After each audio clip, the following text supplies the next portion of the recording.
Gordon was cross. Why should Henry have a new shape, he grumbled. A shape good enough for me is good enough for him.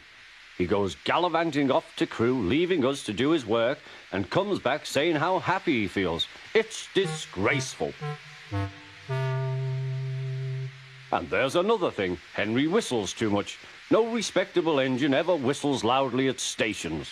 It isn't wrong, but we just don't do it. Poor Henry didn't feel happy anymore. Never mind, whispered Percy.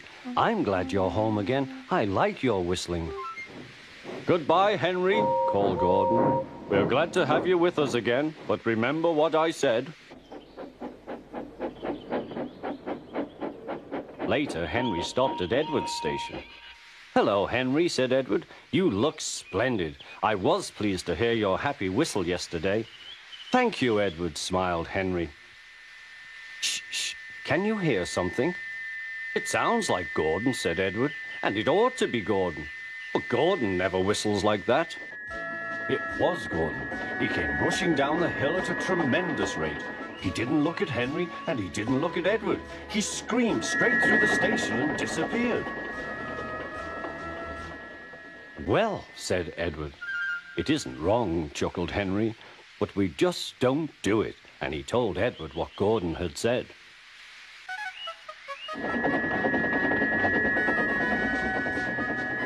Meanwhile, Gordon screeched along the line. The noise was awful.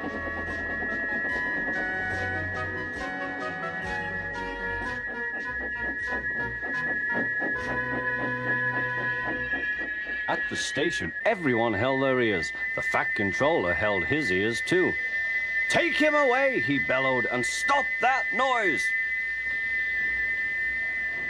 Gordon puffed sadly away, but he wouldn't stop whistling until two fitters climbed up and knocked his whistle valve in place.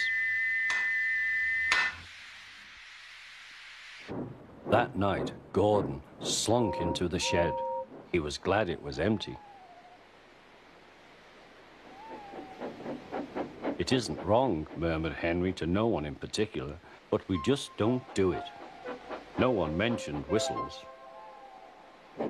Next morning, Henry was enjoying himself enormously. I feel so well, he sang. Trickety-trot, hummed his coaches.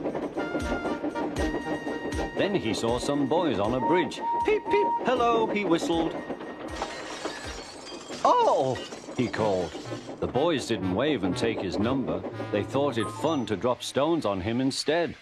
They've broken our glass! They've broken our glass! Sobbed the coaches. The passengers weren't hurt, but they were cross. Call the police! No, said the driver. Leave it to Henry and me. What will you do? They asked. Can you keep a secret? Yes, yes. Well then, said the driver. Henry is going to sneeze at those boys.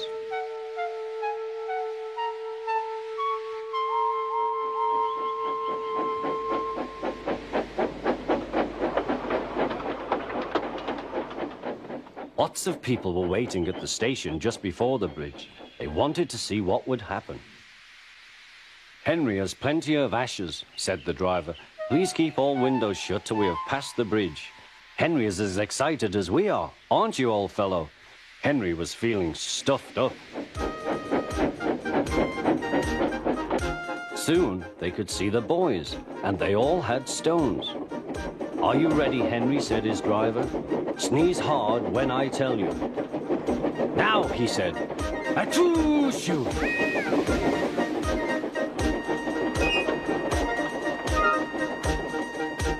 Well done, Henry, laughed his driver. Henry went home very pleased with himself. He had taught Gordon and silly boys a lesson with a whistle and a sneeze.